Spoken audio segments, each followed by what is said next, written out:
Hailing from the Jersey Shore and raised as athletes, the Airey Bros have always shared a passion for physical culture, athletic performance, and human optimization, always striving to be the strongest versions of themselves, mentally, physically, spiritually, and emotionally. Along the way, they've met some pretty amazing humans and have had some pretty epic adventures. The intention of Airey Bros Radio is to showcase these amazing people and the impact that they've had on them, and to share tips, tricks, and hacks so that you can win each day, every day.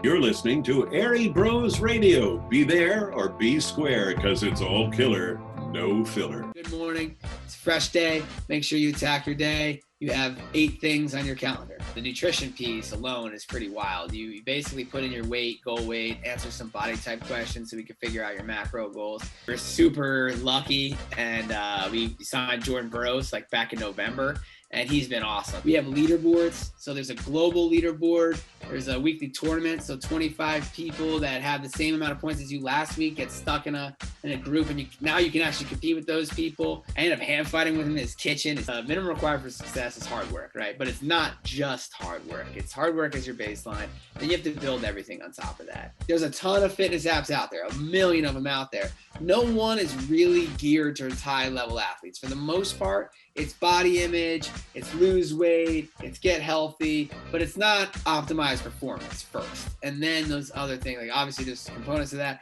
but that's our goal, is to tackle this competitive athlete market. This is Bryan Heller, and you're listening to Airey Bros Radio. So since the last time we talked to you, bro, there's been a lot going on. Got the app up and running. So kind of just let us know what it's been like since we last talked of getting the app up and running and what all that's been like. Yeah, so last time we talked, we were about to launch the first version of the app, which was what we call like a progressive web app. So it wasn't like in the app store. It's not like you can actually physically download it. It was basically just a website that we made you save to your home screen, and then you could start using it from there. The interface had certain limitations because it wasn't a real app. Like you couldn't do push notifications.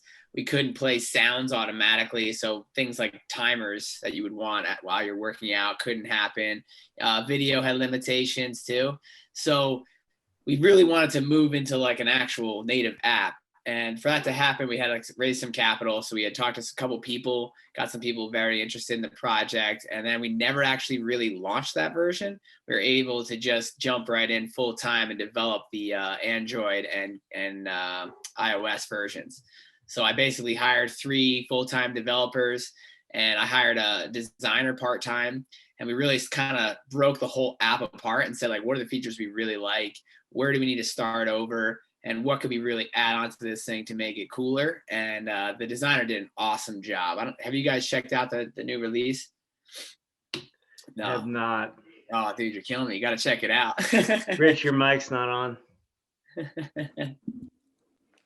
I was saying I seeing the posts that you guys have been putting up lately. So I have questions about what the app entails, what you can do with it in terms of, because I like some of the stuff I've been seeing for sure. So I'm curious, as someone who doesn't really train wrestling, it looks like there's features in there that can still be applicable, but I know the main focus is for wrestlers, but is this something that other athletes can get into and benefit from?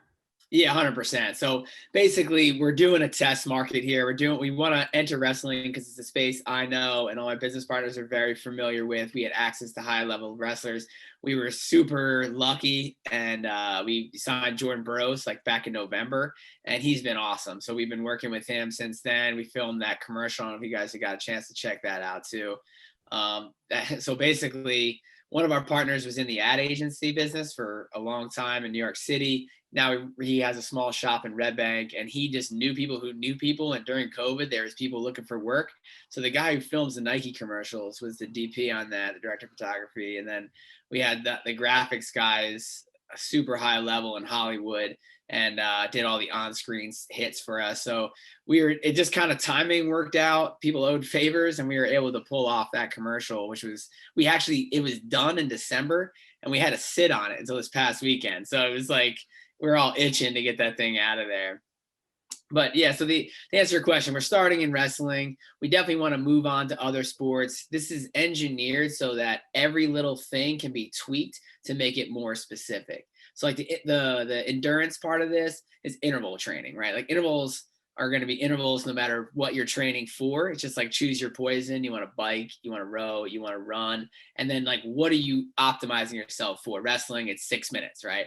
Like a long distance run, your intervals are going to be a little different than a 6-minute wrestling match prep intervals.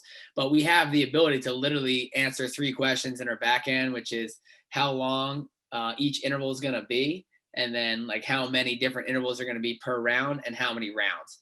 And we can just tweak all those things in the backside, and like a new workout automatically gets put out. So it's like really highly designed to be scalable to other sports. So that's definitely where we want to take this. Sweet. I like it. Yeah, man. So do you get your next workout based on what you did on that prior workout? Is that what you're saying? So right now we basically like, this has been in the works for so long. We released this version. We call it the minimalist. And like this world is called like the minimum viable product. And basically it was like all these minimal features that we could deliver to people right away. So the automatic scheduling piece hasn't actually been deployed yet. It's something that we're working on. So to start, what we're going to do is based on your age and then the goals you select, we'll fill out your calendar of workouts. So we're going to do strength conditioning on certain days, spaced out a certain way, endurance workouts based on the same thing. Technique, and then all the mental side of things, recovery, reflection. There's a ton of other stuff that don't have like high demands on your body, even like the flexibility and agility work, which is good workouts, but they don't require quite the recovery. It's like a high intensity strength or endurance workout or a high intensity wrestling practice. So really it's based on those 3, right? Strength, endurance, and technique, which is practices spread out across your week. And then we just sprinkle in the rest of it on top of it.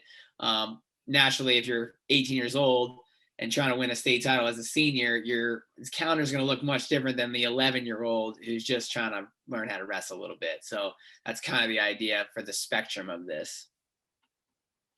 Yeah. So it sounds like you put a one-stop shop together, right? Something that we wished for when we were growing up, right? You had to go to some guy's garage to get strength training and you know, all the different private coaches and stuff like that. So how much does an app like this cost for, you know, a high school kid who maybe not have too much money? How's that work? Yeah, so the base price is like $14.99 a month or $120 for the year. And our you know, obviously a strength coach, like you just mentioned, is going to cost around $150 a month. Yeah. So the idea is that for one of these services for a month, you can buy our entire platform for the year. I mean, the strength and conditioning and the nutrition are definitely the highest level of, you know, the highest level of product in our app. The nutrition piece alone is pretty wild. You basically put in your weight, goal weight, answer some body type questions so we can figure out your macro goals. And then you could pick foods off a menu. So this is a big upgrade from the last version. We built out a menu. It starts with 5 or 6 foods per 5 or 6 meals per meal. So like 5 breakfasts, 5 lunches, 5 dinners, etc. And then you pick out one of those. And as you do more and more in the app, you unlock hidden meals. So there's another like 30 meals that you get to unlock. And then also you can build your own too. So it's based on 4 different food groups, which is protein, a starch or grain, a fruit and veg, and a high quality fat. And then it takes that information in and then gives you exact portions out, just like a nutritionist would. And, you know, I know we both took the same certification class. So it really does do exactly what a nutritionist would do in a couple of seconds. Yeah, man, $120 a year. That's a steal, dude. Especially if you look at, like you said, the video you put together. I mean, I was going to ask you where you got all the lights. Was that all you? But yeah, it looks like you had a professional DP and all that stuff. I was really impressed with all that. I was like, where did you get all this stuff, man? That's some Hollywood shit. It was, man. I'll have to send you guys BTS some behind the scenes photos. There was 40 people on site for that shoot. We had 10 gaffers, so 10 people messing with lights. We had 10 or 6 electricians, like union electricians, hanging lights. The setup alone, we were in the warehouse at around 7 a.m. We didn't get the first shot until after lunch. It was literally 7 hours of setup just for the first shot, where that like those lights kind of bang, bang, bang, bang, bang, and then poof. So like just setting those lights up. I mean, the guys, everyone's anal in their own right? So the guy just tweaked and moved, and we were like, for the last hour, like, can we please just get the first one going? Like, but at the end of the day, 14 hours later, we banged out all the shots, and Burroughs crushed all of it. It was awesome. Yeah, even that triangle at the end where they're over the wrestling, like it took him hours to get that prepped up, like a bunch of guys. And when he's on the bike and there's the light kind of going around like a lighthouse, it was just a guy standing there the light, and he did it for like 50 minutes. They shot that shot like 30 times, like over and over. And we're all sitting in a separate room watching the big screen, like, we got it. And then they're like, set it up again. All right, here we go. So it was my first time ever being on anything close to like that. And it was impressive. Those guys do a fantastic job. Nice. Yeah. And so, as Jimmy mentioned, you had to go back in the day, you're training in someone's garage. You might know a friend that we had a mat in the garage, all these different things. And it was always about like work ethic and just, for us, it was always kind of that Iowa mindset. It was like, I might not have the best technique. I might not be the strongest, but I'm going to go way harder than you for 6 minutes. And that at some point is going to help me win a match. Yeah. But now with the app and you see guys like Kyle Dake, has the over the landscape of wrestling training leveled up and gotten to that, or is this kind of still kind of fringy stuff in terms of the app, or like some of the stuff like functional patterns and stuff like that, or more people open to these options of like, there's way more stuff that you can do than just, obviously technique is important, but there's a lot of other stuff that goes into this. Yeah, I mean, I guess it depends on geographic location and then also like level, right? Like at the upper echelon, like all the top tier guys, they're not just doing the Gable workout, right? They're not just going in there and killing themselves 7 days a week or twice a day, 7 days a week. You just can't survive like that, right? I mean, not for nothing, Gable was great and all, but he did college, Olympics, done, right? And then at that point, he went and coached, and then double broken hip. I think it was at least one at a pretty young age, right? So his body was shot pretty young. And you look at guys like Jordan Burroughs is in his 30s. I mean, he's early 30s, but he's in his 30s and he's still grinding super hard. You got David Taylor's not that young and still hitting his prime. Guys are lasting so much longer after college, and it definitely is attributed to their training, right? They're not overtraining. I know in MMA world, right? It's like, let's spar a little lighter. We don't have to go gym war every day, right? So you're seeing this kind of trickle down and roughly combat sports all over the place, and it's definitely happening. But when you get like tiers down the totem pole, and there's still guys who grew up in high school in the 80s, 90s, and early 2000s, that it was just smash and bang, whoever's tougher is going to win. Now those guys have been coaching for 15 years. They're doing a pretty good job. So like, they're definitely not going to listen to guys like me or guys like you who are trying to like flip the switch on this mental part of it, right? There's so much more.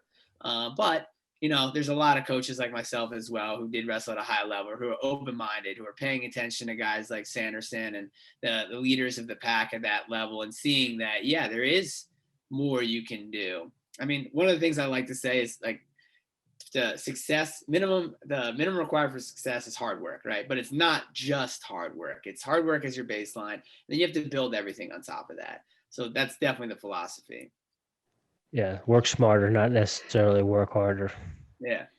And there's no secret. You still have to work hard. You still are going to have to get active. Sure. You're going to have to push yourself in your lift. You're going to have to push yourself in your runs. You're going to have to train hard in the room, but you also have to fully recover and take care of your body with your nutrition and do all the things that make you more flexible, improve your agility, reflect and learn. So you're not just like banging your head against the wall.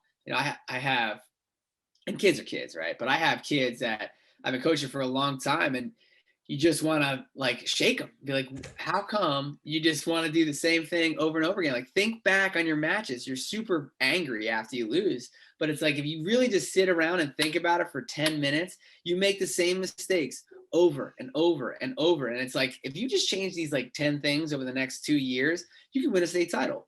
But if you don't change them, you're probably never going to place, right? So it's like a big swing difference with like, just sit around and think about it by yourself in your bed.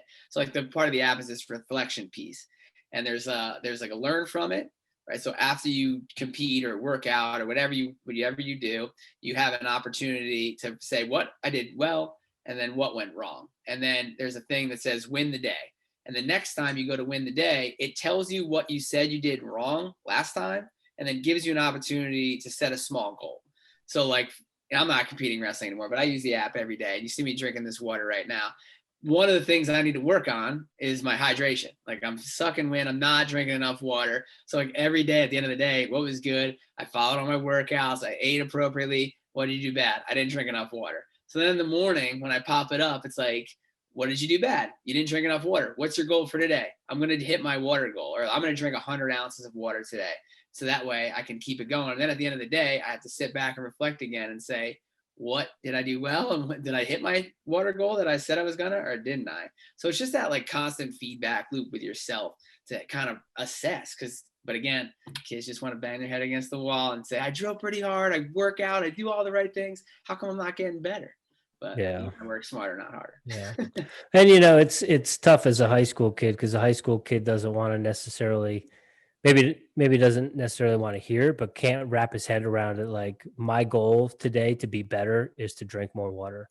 Yeah. And that's going to make me a better athlete or a better human. And sometimes they can't see the long road or the big picture and realize that little things like that are going to make big differences down the road. And yeah, you set a goal of something as simple as making your bed in the morning or drinking 100 ounces of water. Like, that's a win. That's a W. So like, rather than having this huge goal, maybe let's have some other steps lead up to that goal. So you can kind of visualize it a little better. I always say to Jimmy, I did all right in wrestling in spite of myself. Like, I didn't have the wrestling IQ to be a good wrestler when wrestling mattered to me. Maybe I just didn't have the right coach to like you said, I was that kid that you just wanted to like shake the shit out of and be like, you step to your left every time and you get taken down with this same move. Like, when are we going to fix this? And it's like, oh, I'm a senior. I'm not going to fix it. So I just shoot really hard next time. I'll get it. Like, man, bellied out on the mat. yeah, hanging on, getting your shoulders ripped out. I know, man. I tell my kids all the time, we joke around, but the abuse that I put in my body is straight up why my technique got better. Like, my shoulders are shot. If my elbows get near my ears, I let go because those things are popping out. So it's like, I can't shoot extended. I can't get sprawled on. It's like, I got to close distance. I got to have really good positioning to score. Otherwise, I'm getting the heck out of there and we're starting over. So it really taught me like, wow, like there's an importance to this. And then you finish easy. And it's like, it just makes the game more easy. Like, you just don't make it hard on yourself. So you mentioned having to kind of change your game up because you're getting older and your body's a little worn out. And there's always that hindsight, right? I feel like the minute you get off the mat in Atlantic City, you become a better wrestler, like times 10. I don't know what it is. It's just like, I'm not in high school anymore. I can have fun and let go. How do you help a kid kind of see that, get that hindsight, kind of like as the coach, where you say you kind of want to shake them like, hey man, you're not covering the hip. That's why you're not finishing your shots. How, as a coach, do you kind of help a kid get there? Or is it just one of those things where time is everything and sometimes you got to make those mistakes and you might not get it in that window that you have to compete? Yeah, I mean, I think there's a lot of things that have to go right for a kid to like make those adjustments early.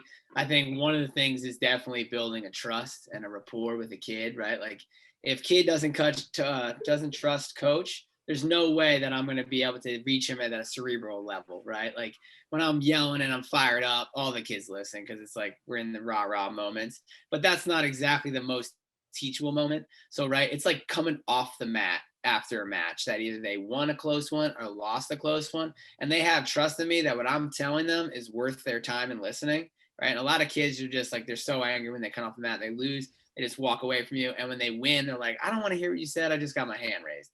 Right. But if you like build that trust in them and look them in the eye and like they believe that you care in them because they care about them. Because I do, the best coaches care about their kids and they will listen. Right. So they're like, hey, we're in this scramble, right? The match is 2-1 at this point, and you let this happen, or you did this with your shoulder, or you didn't dump your hips in, or you stopped moving on bottom, whatever the case may be. And there was a pivotal point in that match where all of a sudden the pendulum swung the other way, and now you're fighting to come back, where if you did this, you may have extended your lead, and they think about it more analytically. And then you take it to the room, right? So then before every single practice, I sit the whole team down, and it's like, hey, well, actually, excuse me, after the matches, we put the whole team on the bus and really go through like kid by kid on the lineup, like start from 6, go all the way up to heavyweight. This is what you did good. This is what you did bad. So everyone has to hear it after we already told them right off the mat. You make it about like the whole team growing together, not like so-and-so made the mistake, so you don't have to type of thing. And then before the next practice, we really set the tone like, hey, this was the common theme. Like this year we wrestled Kingsway. We gave up cross wrist. They beat the crap out of us on top. And that was the message. Like, we cannot be giving up cross wrist. There's no way you're getting out if the guy's controlling your cross wrist and beating you up on top. So here's the strategy. Here's the things that we have to do. And then we start with step 1, which is don't give up your wrist. Like, and what does that look like? What's your first bottom move? It's like kind of funny. I've told a bunch of people this, but back when we were kids, it was grab a wrist, stand up, right? There was no other move on bottom. Grab the wrist, stand up. Now you grab a wrist and the guy re-grabs your wrist, and now he's got cross wrist. So it's like, dude, stay off the tight waist hand. The guy's just baiting you, right? So just get your hands away from the guy. We push and seal, and just fighting from those positions without trying to grab onto anything, learn in that position, and then we take it to the next level and say, like, when the guy grabs the wrist, here's what you do. And then do the situations one by one. Whistle, start, actually like backwards through it, right? Start bellied out with your wrist, fight out of there, then start a little less, and then start from scratch and don't give it up. And just like make sure you do it at every speed. Great, build it into their drill every day. So now we've done like a 20-minute series on it. And then every day we spend 2 minutes on it again, just to reinforce it. We're on bottom. Guys, it's cross wrist there. You got to get out. Go ahead. 2 minutes, drill it. Top guy, look for cross wrist. So that way we're in this position now. We learned it. We reinforce it for the next several weeks. And then by the time the state tournament comes along, we built like a whole system of things you've been doing. Like we did a long block, and now we do it every day. And now the bottom blocks are like the same. There's 10 2-minute drills that we do, and it's the things that we already spent a lot of time on. And that helps them figure that stuff out, right? It's not like I tell them and then they do it again. I'm like, I told you, like that doesn't, then they're just pissed off. They're like, yeah, all right, double birds, coach. Like, fuck right off. I don't need that. Like, I don't need you to tell me that you told me, And it's like, after we've done it a million times, now I'm like, bro, we drill this every single day. And then I ask the question, like, what do you do when the guy's going for cross? Oh, coach, I seal off. I got to go change over. And it's like, all right, well, there you go. You already know. Let's just get back to work and get back there again. And in a situation like that, as a coach, when you're seeing that and, you're at like 130, 135 and that guy's getting cross wrist, are you just like, oh no, fuck. We should have did this in practice last week. Right, because I feel like I'm a bit older than everyone on this, so I feel like I had a much different experience as a wrestler. I still love wrestling and love to be a part of it and help out with it, but I feel like our coach is like, if shit went sideways in a match and like everyone got beat up on the same move, it wasn't like, hey, I fucked up as a coach and we never went over this, so I'm going to put this on my shoulders that we got beat up with this. It was always like, God damn it, or you did this wrong, you did that wrong. So like as a coach in that moment, are you like, oh man, we got to go over this? Yeah, I mean, totally. I mean, we try to make like, I was lucky in this year we had a pretty experienced team, so like next guy's coming on the mat, I'm like, have you been watching? Like, you can like, this guy is definitely going to bait you to grab his wrist and cross wrist you, and he's going to go roll through tiller, he's going to pinch the elbow, go far side. So you got to know or you just know that some kids, we're just not going down. Like, all right, we're going to understand that we don't have that 1 point in our bag. So we're down a point. If that guy can get out, we don't have that point in our bag, because otherwise it's 6-0 instead of 1-0 on the get out. So just like making those mid-match adjustments. But a lot of times just it freaks the kid out more, like depending on the kid. I can't be like, hey, this kid's a good cross wrister. Like, don't give up your cross wrist. And then they're like, well, what do you want me to do? Like, I don't even know what you're talking about right now. Like, so And they just like freeze. They don't do anything on bottom, but like hang out. And oh my God, I just totally ruined this kid's head. But yeah, I totally eat it. Like as a coach, you kind of like to yell at your whole team. Like, all right, happens to one guy, maybe. It happens to two guys. All right. When 7 guys get hit with it, you're like, I definitely blew this. You know, there's no way around it. Yeah. So you don't seem like this kind of guy, and I believe you were at Rumson for 8 years. Did you ever have one of those moments where you like beat up a garbage can in the locker room or just like lost your shit? No, as a coach, like on the team. Do you ever have those moments, or was it just kind of like you're disappointed so they know they fucked up? Yeah, I've had. I mean, one time, and this was a long time ago. It was probably my like second, maybe third year. And I think it was definitely my second year. And this kid, man, he was 0-40 when I took over as a freshman, sophomore. He had not won a single match. It's now his senior year. He was like a 20-match winner. So like he turned the corner big time. He got like district 4th. And he's in an ultimate ride-out match against Homedale. And I know the Homedale coach. I'll probably have to bring this up to him. But it's a close match. Neither team was very good. We were both trying to bring our kids up. Ultimate ride-out, has a leg in, goes to spladle the kid, pulls the kid back, and spladle freaks out and just bellies out. And I'm like, you were winning with 5 seconds left. You just stay there and you win. Right. So I turned around and, like all the chairs are lined up. And I just went full on foot stomp on the chair, like the back of the chair, like kicked it straight to the ground. And my like Marcus Owama back then was the senior captain, and he was the finished 8th in the state. And he was right there, and his face was like, oh shit, coach is pissed. And then I like immediately was like, fuck, all the parents are watching. I definitely shouldn't have done that. So I like calmly picked the chair up, walk over to the kid, and I'm like, man, you had the match, you lost. And then we got on the bus. I apologized to the team. Like, I totally lost my cool. I get it. It happens. As far as freaking out on the guys, and it's not even disappointed. Like, I will definitely raise my voice, but it is like with passion and purpose. We lost the Brick Memorial this year, 7-7 split. Like, it was obvious what was going to happen if you looked at the matchup beforehand. They were going to basically pound us from 13 to 45. And then 6 was a toss-up. We had a couple toss-ups at 38-45. And then we were going to run the table from 52 to 95. And then our heavyweight and 220 were going to be a beat too. So we knew it was going to be a 7-7 split. And we gave up 42 points in 7 matches. So we didn't stay off our backs, right? We got packed every freaking time.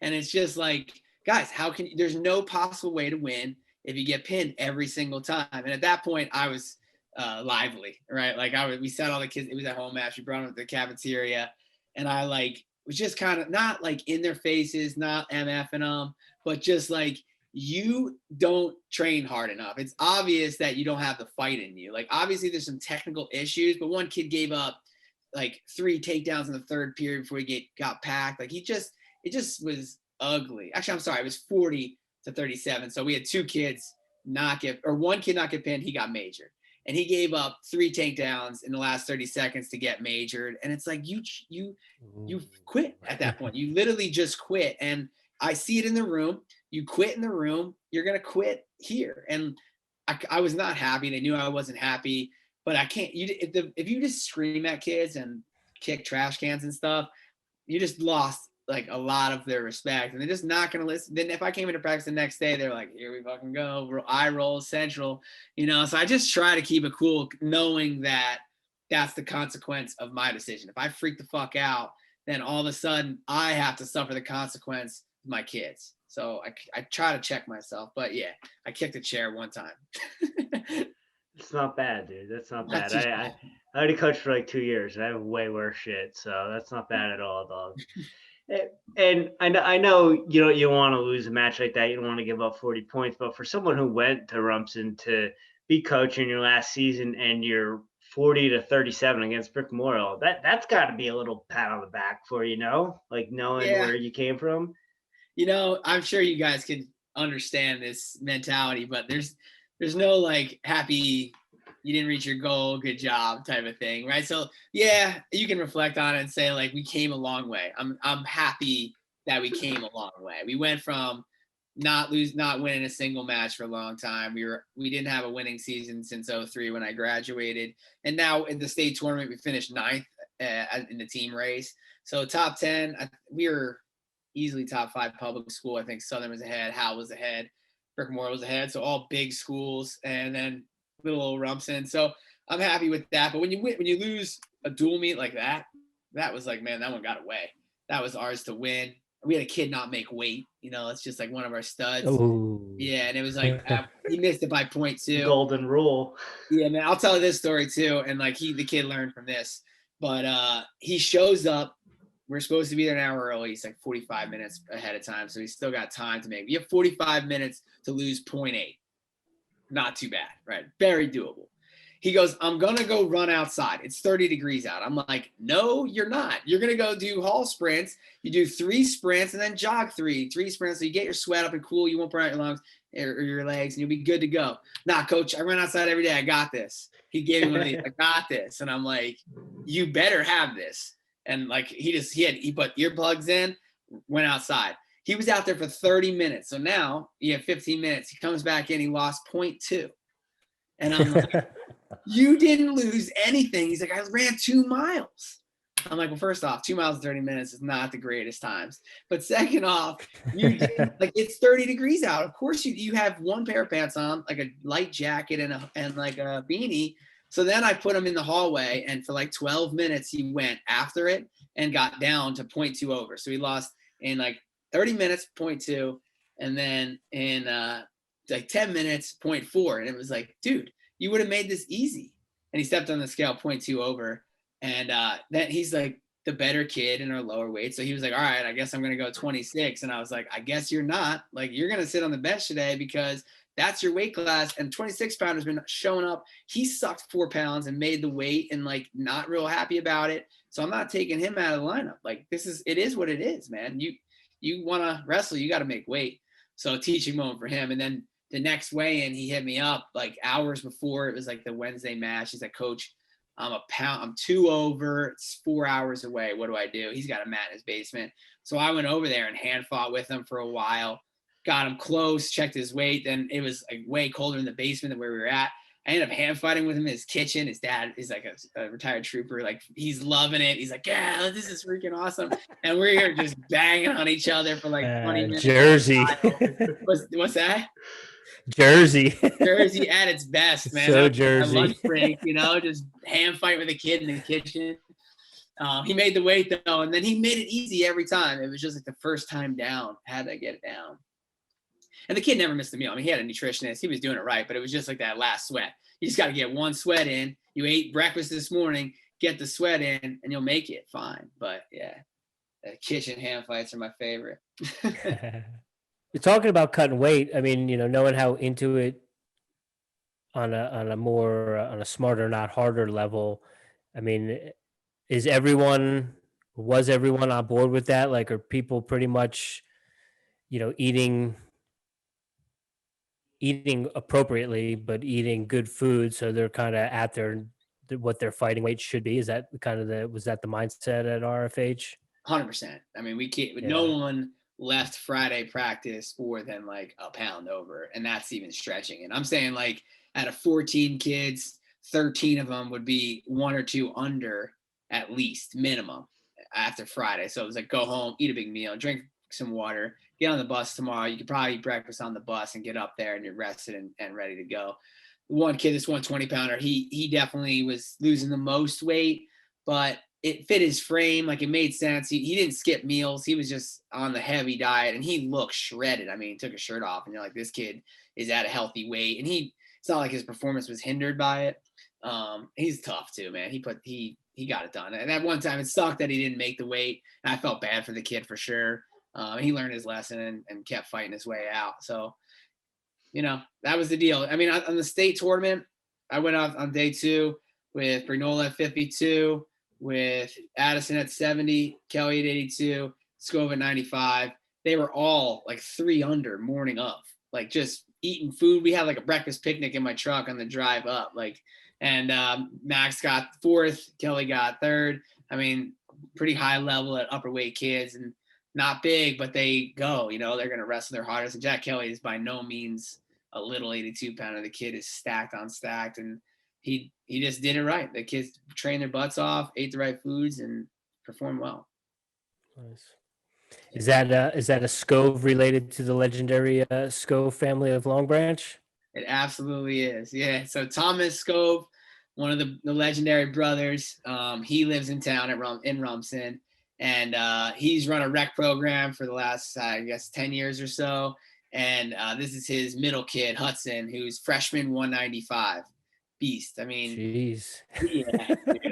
He is a beast. And like Thomas was skinny. Like they were all like long and tall, and pretty much lightweights, 33-pounders in college and stuff. And then Hudson comes along, 195-pound freshman, and just built like a brick shit house. And he knocked off 3 kids who placed this year. He beat the kid Lodato in January. That kid went on to win the tournament. He beat the kid Pandorf during the season, and that kid went on to he had already placed last year and placed again this year. And then he beat the Claro kid from Manalapan during the regions, and that kid ended up knocking us off in the blood round and placing. So he beat 3 state placers as a freshman, which is insane. Nice. Yeah, man. And is he coming in like obviously he knows of his family lineage? Is that something that weighs on him, or is that so far removed from that he's just and he's a bigger dude that he just does his own thing and is not even concerned about that? I think the older brother may have felt that a little bit, but and he didn't shake out to be a wrestler, man. He just gave it up after his freshman year and is into like media, right? So he announces for the football games, and he does like the tech stuff for the plays and announces, like he's like the announcer for those and stuff. He's just into that. So good. Go do that. Be passionate about that and do a good job. He did all the morning announcements. I'm not sure what he's doing next year in school, but pretty cool to see that happen. Hudson, it doesn't seem to bother him at all. Like he's just a gamer. He loves wrestling. He's having fun. Like he's pretty calm and collected most of the time. So, there's definitely it doesn't seem like there's a lot of pressure. Does he like to lose? No, he definitely doesn't like to lose. But you kind of need that fire. So I think he's kind of escaped the weight of that thumb for sure. He doesn't seem to have it. Right on. Cool. Yeah. Before you spoke about, getting the team to trust you and how, on Friday, everyone was kind of leaving where they needed to be. Now, as building that program for 8 years, what's it like for you? You kind of have it running like a well-oiled machine. What was the deciding factor to kind of step down from that position, and where's the program go from here? Yeah, I mean, it was definitely not an easy decision. I was, I love that program. I put a lot of my soul into it, like a lot of late nights and Coach George, Billy, and I were talking till 2 a.m. half the time about whether it was practice plans or match strategy or lineups or whatever the case may be. We were all invested in all in all the time. But this app is kind of has to be the focus, right? So I put a post out there on Instagram that was basically saying I need to take my own advice. Like I tell my kids, if you want to be successful, you got to put in the time, the energy, the commitment. There's no secret. Like you can't just show up when you feel like it and have things that are distracting you, if you will, or other commitments. Like if you want to be a really high level wrestler, you're definitely not playing another sport during wrestling, right? I think we can all agree on that as like a minimum thing.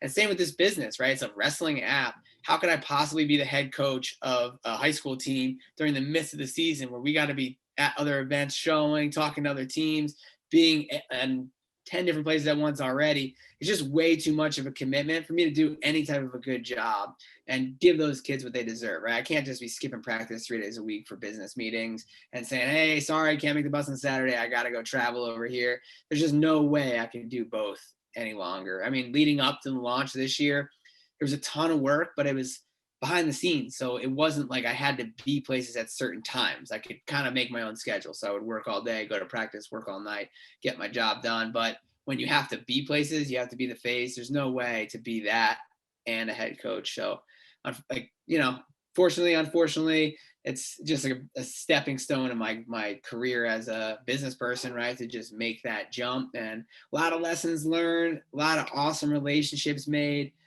Super grateful for everything that everyone over there did and let me do. And it was great. where the program's going, we're still just trying to figure out what the next step is. Some figuring out who the next head coach is, whether Billy's going to stick around or is he going to Long Branch has been the question everyone keeps asking. I mean, his uncle just stepped down. I don't know if you saw that, Danny, who's been at Long Branch as a powerhouse. So that's the question. What's he going to do? I haven't really talked to him since the day I told him, and I kind of dropped the bomb on everyone. I told him first. We had a call, and then I called my AD after, and then went to the banquet that night and told the whole community. So I just didn't want rumors. I didn't want people talking behind my back. I didn't want people to feel like I left them out of the conversation early. So I just kept it and then dropped it all at once. But yeah, we're not sure. I mean, the school's committed to the program. They're not just going to pick someone out of the hallway who thinks they like wrestling or, there's a lot of people who care. Like I'm doing the schedule this year for next year still, because I just want to make sure that they have a great schedule. Tom Scove, so he's actively involved looking for different candidates and talking to different people. And I told our AD as well, like, make sure you include those guys. They care about the program a lot. They have names, and I'm asking around too. So we definitely want to make sure the transition is smooth. I'm here to help. There's so much administrative crap that you have to know as a head coach, and not political, but there's relationships in the school that you definitely want to make. Like the strength and conditioning coach is freaking awesome. And you need to make a relationship with him when you're coming in, because he will help you. He needs to know who you are. You need to know he is, you need to know he's doing good for your program. And then some other people that are football coaches or teachers that are really supportive, like take care of those people. They support us as a program. And it's just like, it becomes like a family. So I just want to help the person transition. Like, here, these are nice people that want to help you. Make sure you take care of them and get them involved, and the parents, and help facilitate that and kind of give the philosophy that we had. And like, obviously I'm not trying to tell everyone to coach, but this is what we've done for the last 8 years. Take it for what it is. And that's kind of the deal. Yeah. Does that mean the end of Team New Jersey stuff, or are you still going to be doing that stuff? Yeah. So I'm still on the board right now for that. I am going to Fargo again this year. I just reached out to USA Wrestling yesterday. We're trying to get a booth up there to show. That's kind of complicated too, just to get at these events. USA Wrestling is a tight-knit organization, so we're trying to get in there. But I'll be coaching and then at the booth as well. That one's a little different. A lot of these like tournaments like this, where there's heavy wrestling going on in the rounds. Kids are not like up walking around during rounds. They're pretty focused. And then at the round breaks, it gets crazy. So like everyone's up in the mezzanine, getting food, looking at gear, talking to different people. And then that clears out. Next session comes in, because it'll be like juniors in the morning, then cadets, then girls and juniors, whatever. So in those break times, it'll be nuts. So I'll be up there. I already told the international chair that I'm going to be doing both, and basically said I won't coach and I won't like take a spot on the team if you don't think that my time is going to be spent well enough, because I am going to have to balance it with this. And he was, honest and said, no, we want you to stick around. So for at least this year, I'll be on the trip, kind of cross the bridge next year when it comes. It's a big commitment too, so it's going to be probably tough for me to continue on. At this point, I would lean to probably won't do it again unless something drastic happens with the business or that program or something. There's a balance, but yeah, it's probably going to be the end of that as well. So you were talking to me about doing this app in 2009. Back in the day. Yeah, back in the day, dude. So from having that vision in 2009 to get into where you are now, how much has that vision changed, and how different does it look than you initially thought it was gonna? And like, did you ever imagine when you started with this app that, one, you're gonna have a gold medalist on staff, and two, hey, I might not be able to coach anymore because I'm going to have to do all this other stuff? Yeah. I don't know at what point in the process I realized there was going to be that like need to kind of answer your questions backwards. But ultimately there was definitely this was when I went full bore into it. And I guess that was probably closer to like 2017, where I was like starting to commit a ton of time to building out the logic and spending time in spreadsheets and making this thing function before we could actually build a version of the app. At that point in time, it was like, why are you doing this, right? So you have to ask yourself, why are you spending so much time in this? And like the tech industry is huge, right? There's a lot of money in tech. If you look at companies like Peloton and Whoop, they're billion-dollar companies, right? They have giant valuations. Noom, I don't know if you follow this stuff, but Noom, the nutrition app, just raised $540 million. They're worth $3.7 billion, right? So that's why you do it, right? You try to like slay the dragon. And that's what we're trying to do. Like that's honestly, I'm doing this so that we can build this thing and compete with Whoop. That's like what we want to do. We want to do wearables. We want to be like the leader in technology and fitness. We have this platform right now. It's just starting out. We have a lot of freaking work to do. It's like just learning how to do a drop step and saying you want to be an Olympic gold medalist, but that's what we're doing as a company. We want to be the best, right? So if you want to be the best, fully committed. But back that up to like 2009, I had the principal ideas then, but nothing was like organized, right? Like I remember the first meeting I had with this company, Splendor, they run our marketing. Two of their partners are partners in the company. So it's a great symbiotic relationship, but trying to express how this app would function in the beginning was super hard because it was like, I want to cover all these principles and I want to train these people. But then when you start thinking like, we call them user stories to get people in the app training this way. Like, what are the things how do you want to interact with those people? How do you want to like give this information? How do you want to program workouts? How do you want all that to work? What are the things you actually want to include? And when it got down to that nitty gritty, I started to take some shape. Right. And one of the steps in that, I think I'd mentioned this to you guys in the past, was a class I taught, this athlete optimization class. It was a whiteboard class.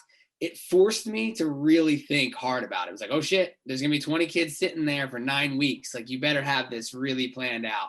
So I really dove into the nitty gritty. I was finishing up the nutrition certification and just really outlining it. And I have like crazy documentation that my partners think I'm absolutely out of my mind because I pull out these documents from like 2015 and it's 60-page outline, like literally 60 pages of outline how this thing is going to work. From the technique alone, the portion is like 30 pages long of like the nuances of how it's going to deliver a practice to a kid, all that stuff.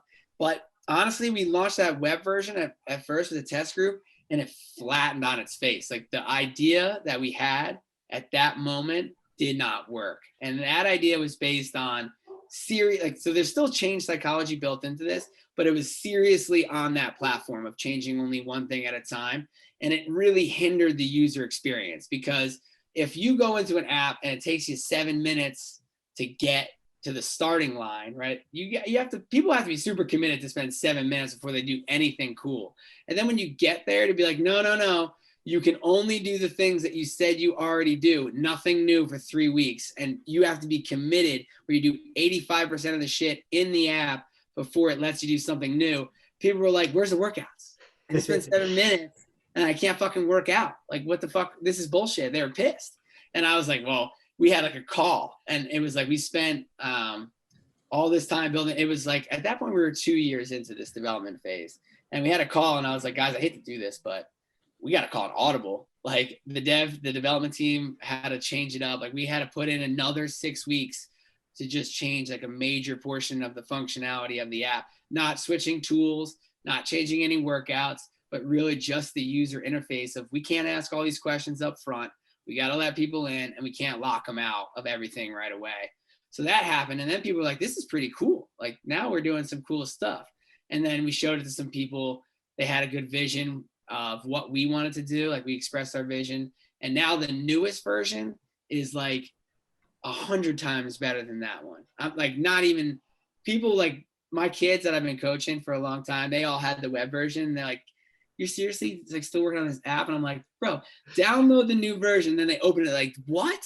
This is the new, this isn't even close. It doesn't even look remotely close. I'm talking full redesign. And we 100% gamified it. So it is a training game. Every workout you do, you score points and you score XP. And when you get enough XP, you level up. You get a level up reward. So it's pro tips. So Jordan Burroughs talking to you on your phone, basically pre-recorded tips. There's 200 of these level ups ready to go. You unlock meals. You unlock Sarah Hildebrand quotes, Reese Humphrey quotes, the Reese Humphrey Freak Athlete workout. You unlock the Sarah Hildebrand interval training. I did these strength circuits to build muscle groups that are specific to takedowns. So there's like the high crotch circuit, sweep single circuit, snap and spin circuit, get out from bottom circuit. So you unlock all that stuff as you go.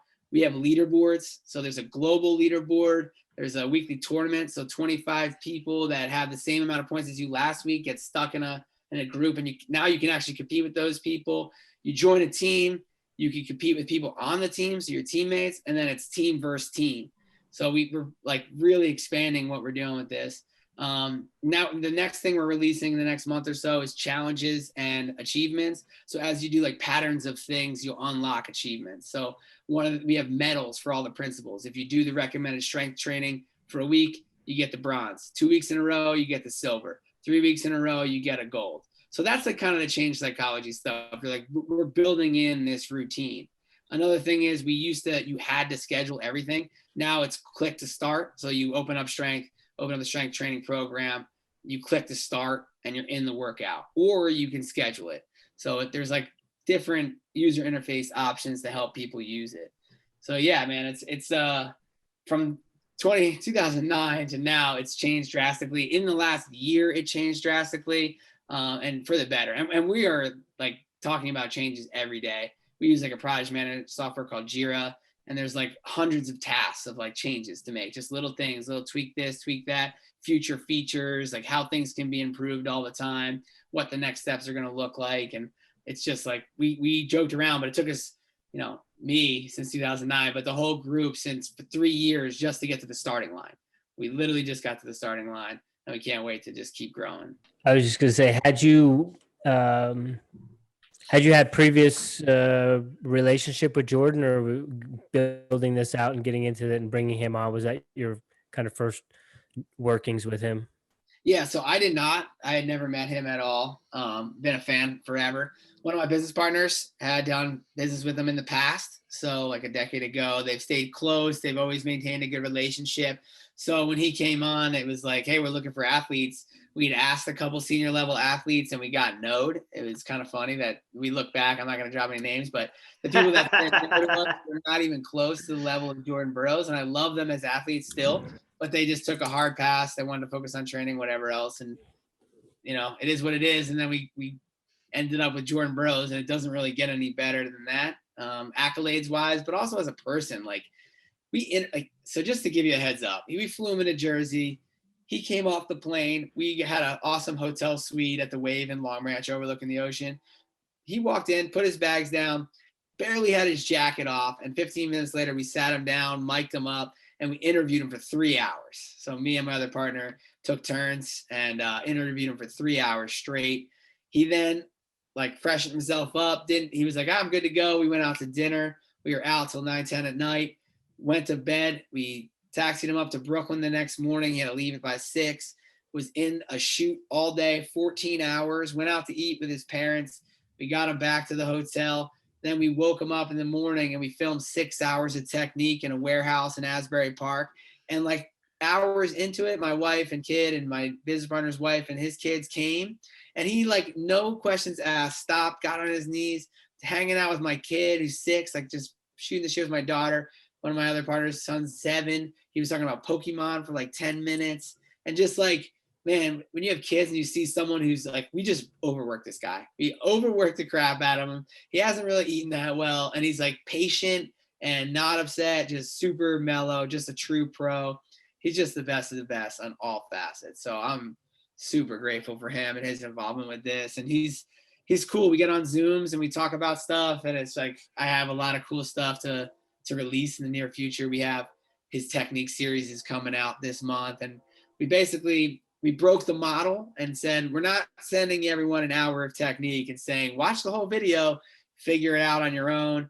We broke it into practices. So it's the shadow wrestling series. So it's a whole bunch of stuff that he does in a shadow wrestling workout. So he says he does it when he's at home or he's on the road and knowing to train, last minute weight cut. It's what he does. So it's 7 things, watch a video, 2-minute timer, watch a thing, watch a video, 2-minute timer. It works you through this workout.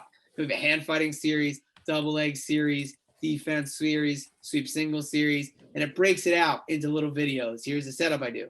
Here's how I get in. Here's the fine tune. Here's the finish. Here's finish B, finish C. So that way you can actually progress through the technique like a practice. So you see it, train it, see it, train it all the way through. So, and he's never really done technique like this before. He had a couple things on Rockfin and he broke out like this is what happened in a match type thing, but he's never sat down and done video technique before. So he's psyched. We're psyched. It's going to be awesome. Yeah. Sounds like you got an online wrestling club, coach. Pretty epic. Yeah, man. Pretty cool. I mean, he spins the numbers too, man. We're 4 days after launch. We already have 2,500 downloads and 2,000 people signed up. I mean, it hit the ball and took off. So, we have goals, and it's not just getting them to sign up, right? It's keeping them engaged, just retention numbers. It's getting them coming back into the app every day. So just little strategies. We have these like coaching tip notifications. So we built out a notification system. It's going live tomorrow.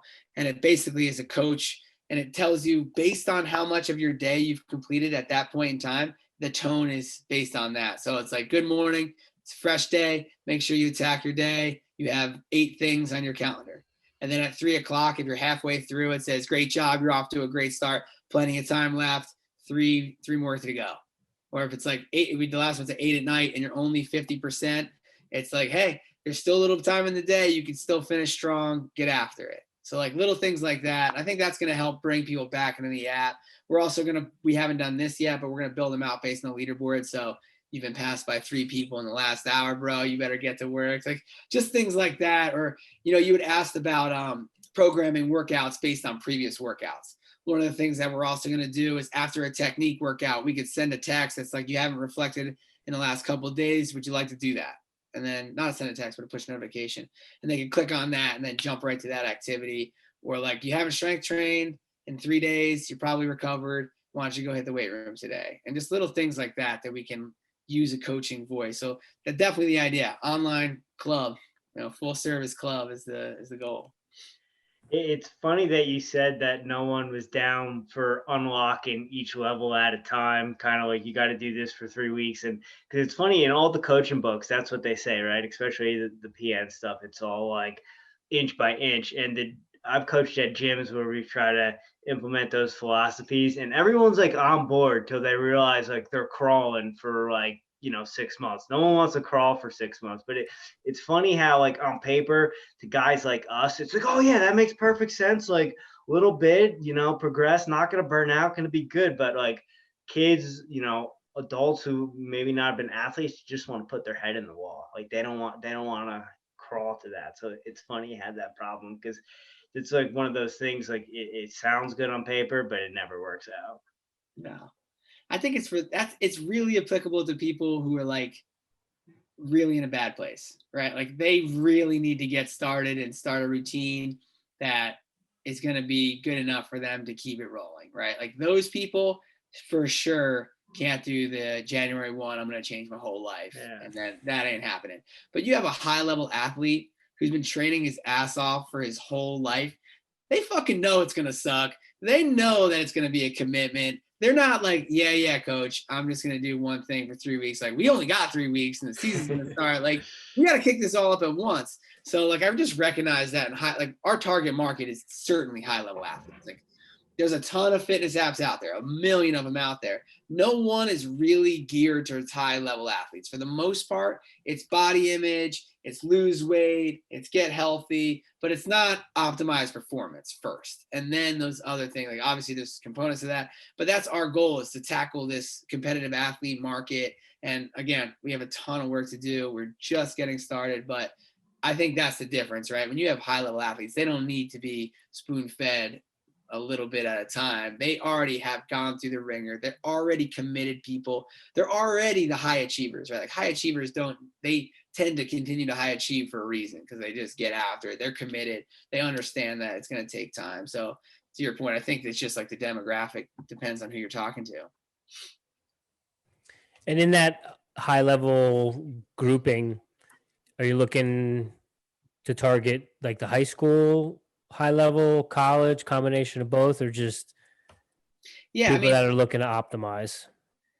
For wrestling, it's definitely going to be different than say other sports, or like we definitely are going to move into general fitness, but you don't compete with Nike right off the gate, right? Like you can't drop an app that's going to overshadow Nike NTC or some of these companies that have a ton of money behind them. We want to build our niche markets first. We want to build a user base and then keep improving our product in a market that we do know how to service and we do have a unique position on. So we definitely want to move on to that. But yeah, it's going to be wrestling. The younger kids, it's really towards parents. Unfortunately, the reality is there are parents out there who really want to control their kids.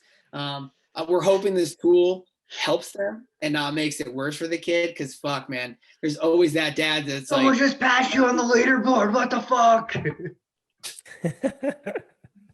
Exactly. So like as we're doing this, like I have to do one of these. Like, okay. Why are you waking me up at 9:30? Right. So we like have to balance like the good of this with like, oh shit, this could fuck some kids' lives up incidentally because some crazy fucking dad is going to take it way over the top. But again, there's suggestions on there that like, please, if you put too much strength training on, everything turns yellow and says you've exceeded the recommended days and all that stuff's important. But yeah, so excuse me, we're going to target parents of youth wrestlers because they're too young to really understand the platform. Parents can help with that. And again, I hope it's good guidance as opposed to them reading forums and getting bad advice to people and whatever else. Loading their kids. Like if you're 13 or under 13, we're not putting weights on the kids. It's all like calisthenics and body weight strength conditioning. And just we're hoping that helps people. And then high school for sure. High school athletes, high level high school athletes. And then we would say that college athletes without resources, we're not going to get the Penn State team on this at this point in time.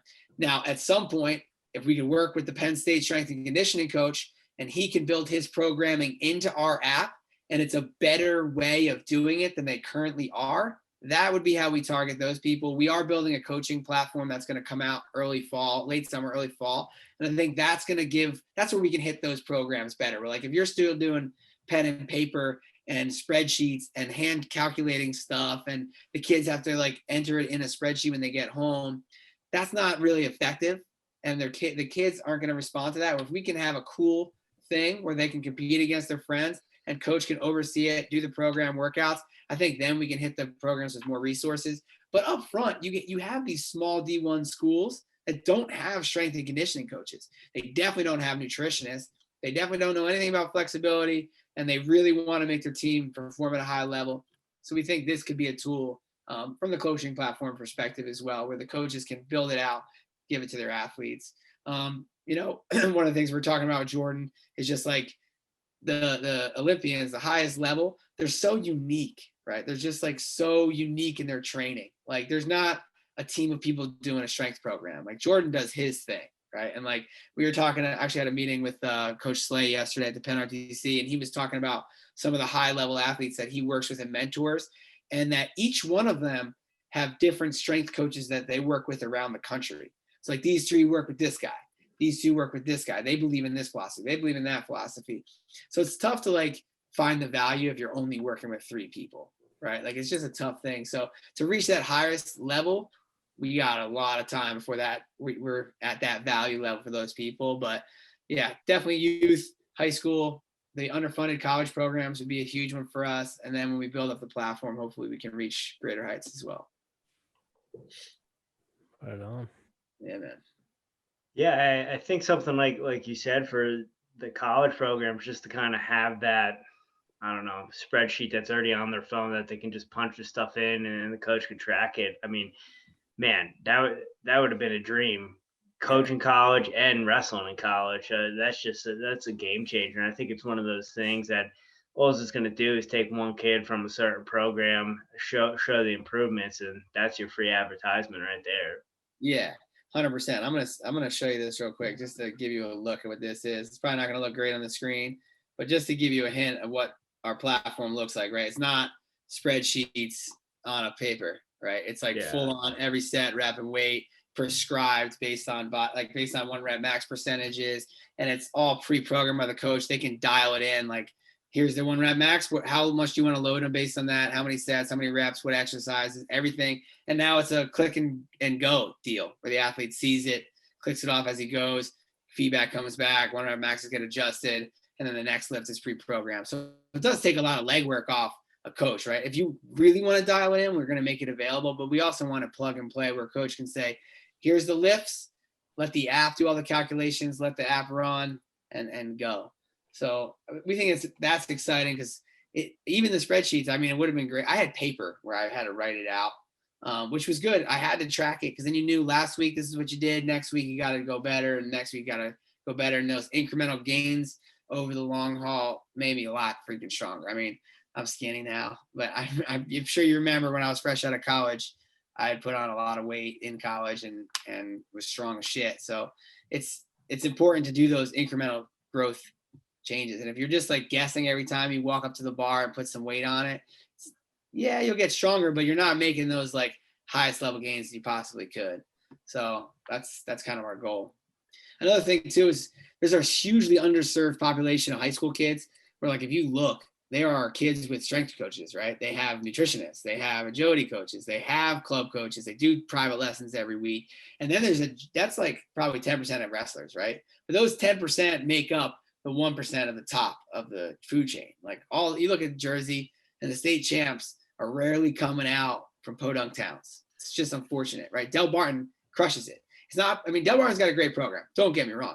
But all those kids have resources. They all go to club. They all have a strength coach. They all have a nutritionist. They all have speed and agility. They all have everything available to them. They have the resources to be at that level where some kid who's just going to high school practice and their coach doesn't know shit and they don't have any strength training, they're at a serious disadvantage. So that was our goal here is like, let's get this to the broadest reach possible. And one of the people I just reached out to, I met the guy, Beat the Streets Cleveland this weekend.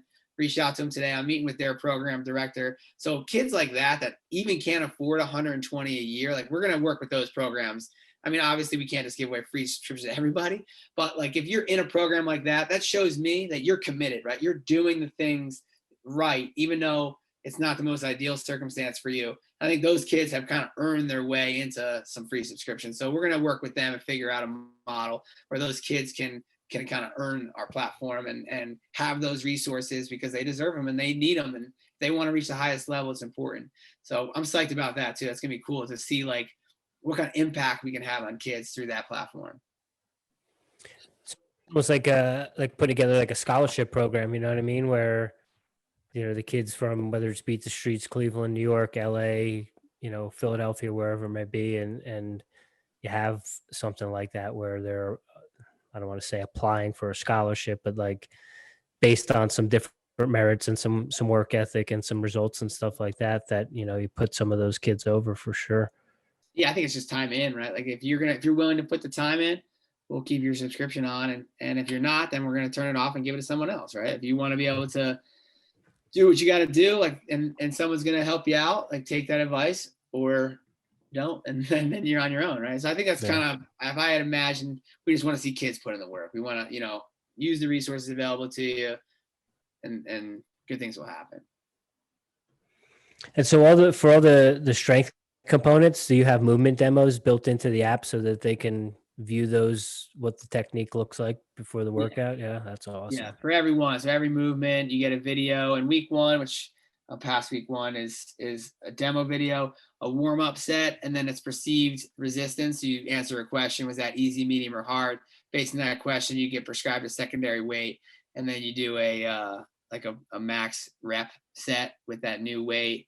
And then with that information, it's every rep and set, and every week that movement shows the video. It's not mandatory to play it, but it's there on every screen every time. So there's always like a coach right there with you. Yeah. And I there's higher level things that we want to do, but right now, like I would love to have feedback, right? Being able to film yourself and then have an assessment based on AI and return tips, right? Like drop your butt, sit back, you know, heels down, whatever the tip might be, or keep your elbows in. We would love to be able to do that, but again, that's just future steps, and that's why we're trying to build this and take those next steps. What does that look like? Like, is that pretty complicated in order to get like AI to critique someone's movement? Like, you just blew my mind with that. Yeah, man.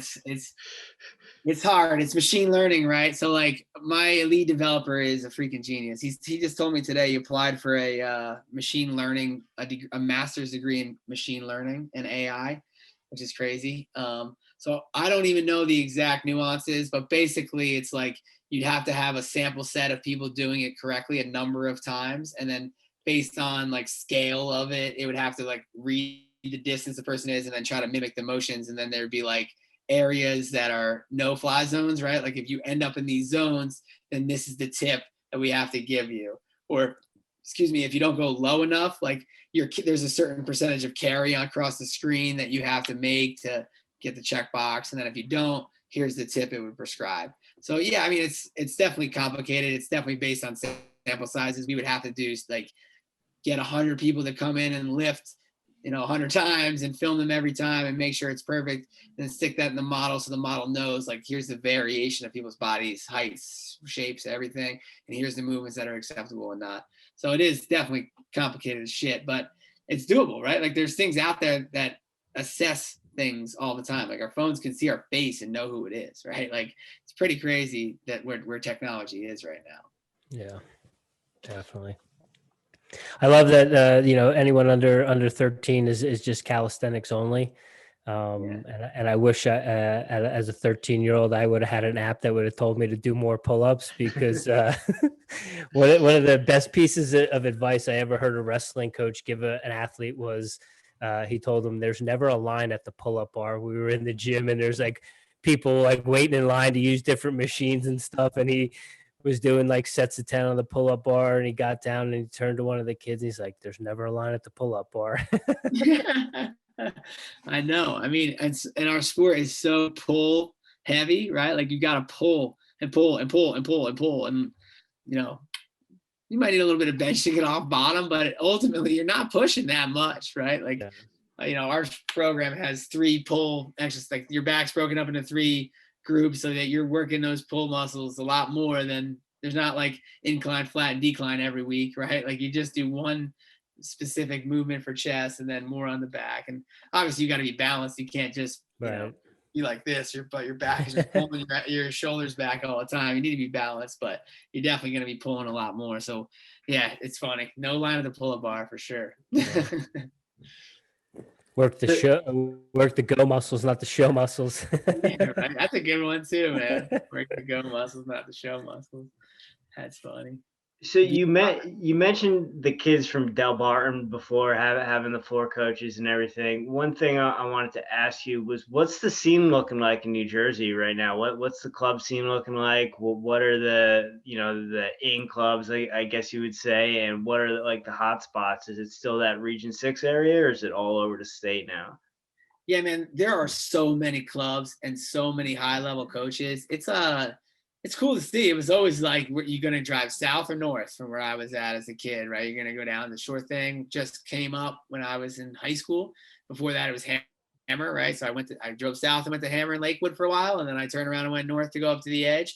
And there was CJA was always around, like a little bit here and there. They had like guys doing shit in weird places just to get kids on the mat, right? There was like, the back of Nick Roy tells a story. He started in the back of a gym on like fold out mats, right? Like it's kind of a weird scene to drop your kid off. Like, this is all on the up and up here.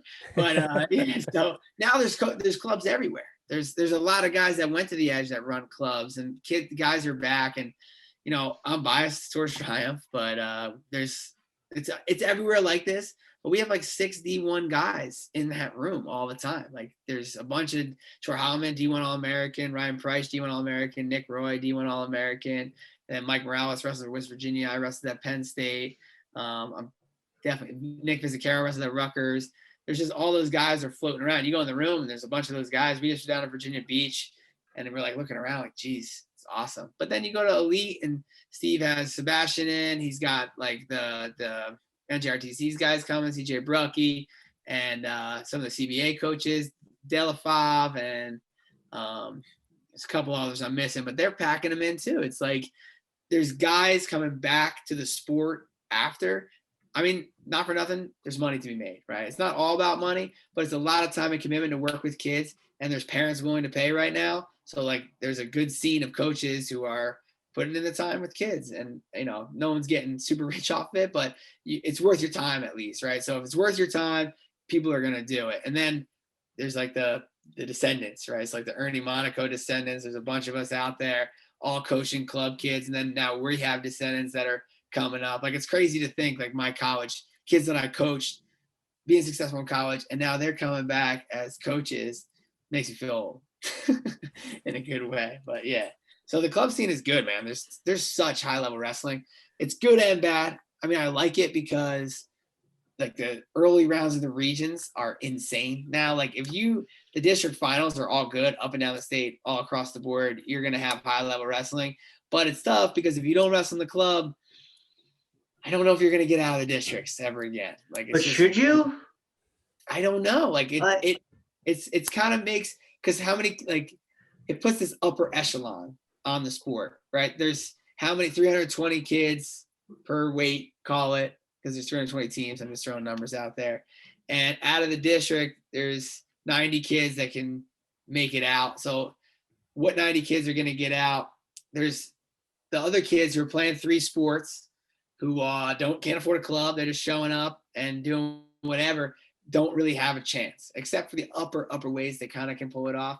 But like even at 82, like those kids are freak wrestlers, and I get it. You should put in the time if you want to succeed. But I also like, there's the backdrop of like, well, it just takes this echelon, and you're not breaking out unless you have those resources.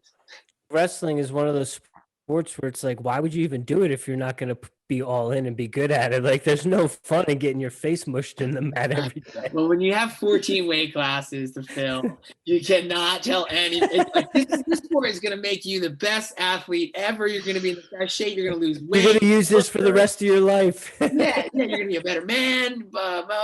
But we don't say you're going to get your fucking dick kicked and mush your face into the ground. Like, that's definitely not one of the things we're telling the kids out of the hallways. But I also think it's one of those things, like my freshman year I was 9-14. I was horrible, right? But it's one of those things that, like, if you put the time in, like I wasn't the smartest wrestler, but like we said, I'd run my head through a wall. Next year I was 22-7. So you can like see that. You can see the work you put in. And to me, and maybe it's because I put the work in, it came easy, but I think anyone could do that, honestly. I think anyone can be like, oh, I was 9-14 this year. I'm going to work really hard. I'm going to go to the club every night. And like, there was no direction. There was no app. It was just like, go and get live in. It wasn't like, oh, I need to focus on this, focus on that. It was just like, go and get on the mat. And I think just being on the mat, you're going to get better. And now you have all this other stuff. Yeah, you have the app and you have these coaches that know what they're doing. So I think it's another world. But as a young kid, man, I think the ability to go from being really bad to being really good, I don't think there's many other sports you can do that like wrestling, or maybe that's just my experience. Yeah, it's a good point. I honestly don't know enough about. I've been so immersed into this sport, it's tough to really know. I mean, I think there's probably that and other things too, but a lot of it has to do with like physical ability in other sports. Like if you guys run a lot, right? Like you can get better at running, definitely, but you also, there's got to be some level of, there is like a peak at some degree when it's like that specialized. Like there are physiological things that you can improve, but you will probably reach a limit. Like it's not just because you didn't do enough or do whatever. Like there is some peaks in basketball. You may not be 6'10".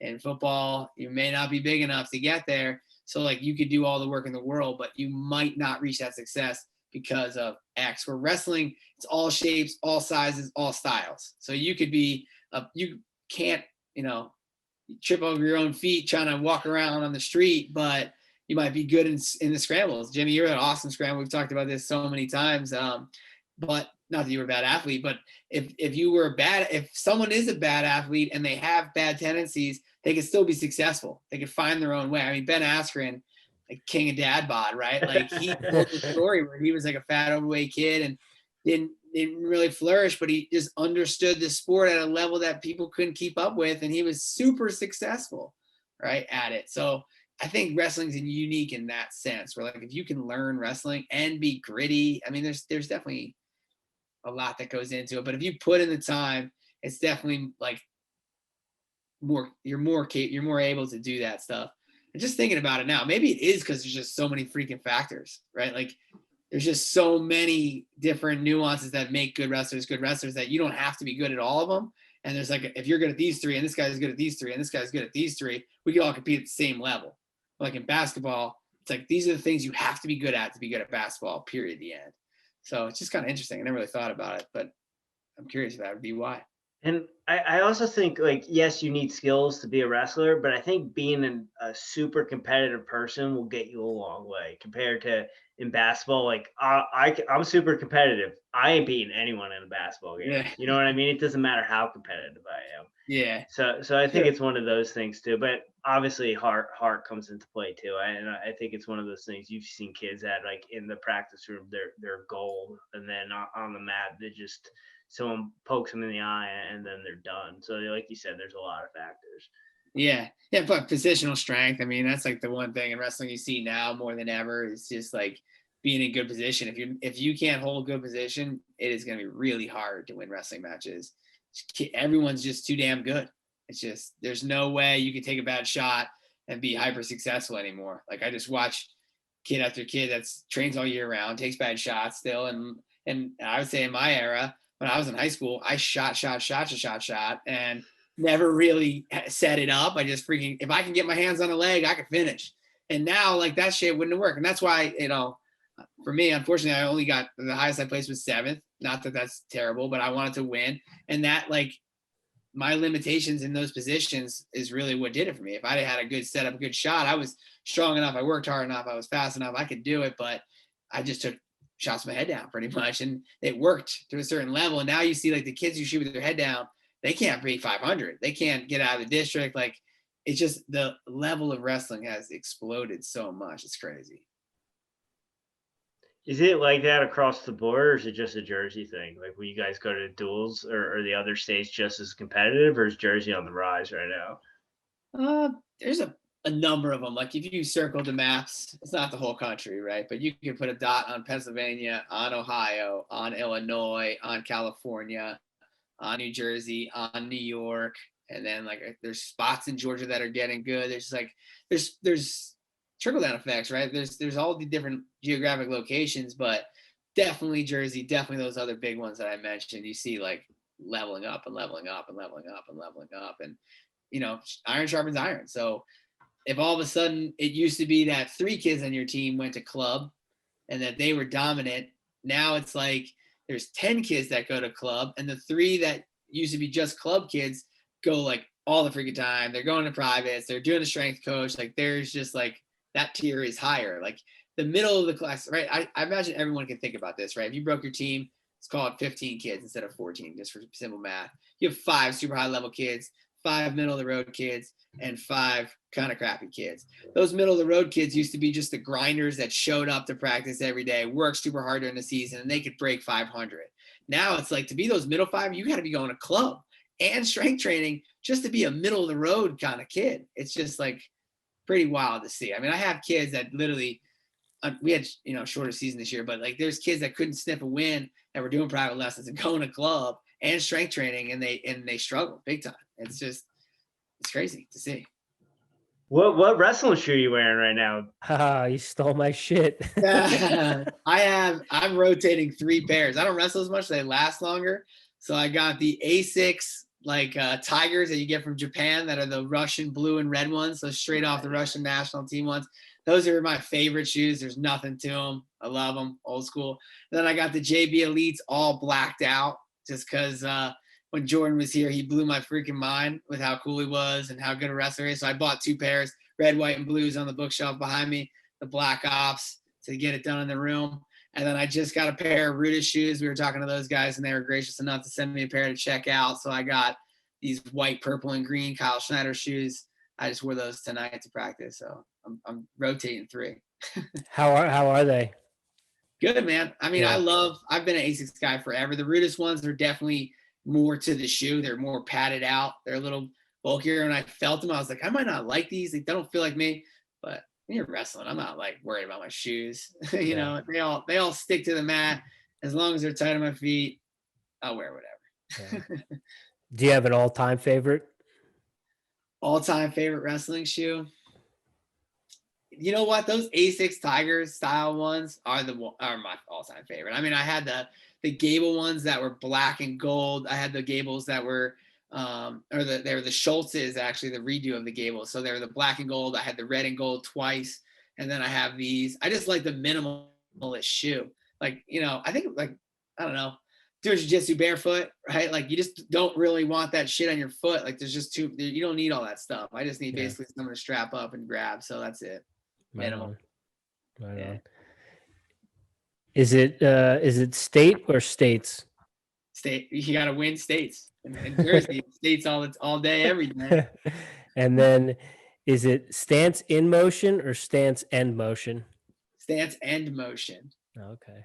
What's your deal on that? What do you guys think about stance in motion or stance end motion?